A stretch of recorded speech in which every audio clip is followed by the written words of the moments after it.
Beredar video yang memperlihatkan diduga sepasang kekasih melakukan sholat bersama. Rekaman itu diunggah akun TikTok @acengcihuy1 pada Rabu, 5 Januari 2022 kemarin.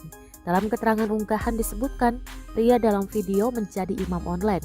Di belakang pria tersebut terlihat wanita yang tersambung video call mengenakan mukena dan ikut melaksanakan sholat.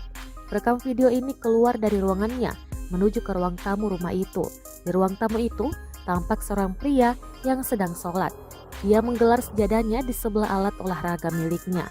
Video ini pun menuai berbagai komentar dari warganet, tak sedikit yang mempertanyakan kebenaran video tersebut.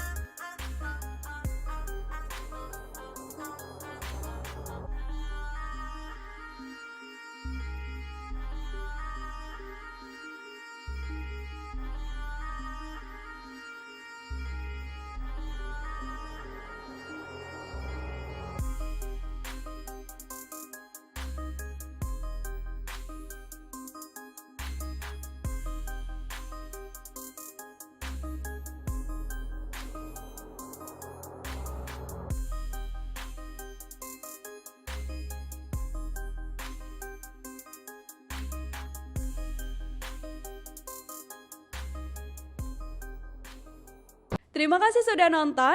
Jangan lupa like, subscribe, dan share ya.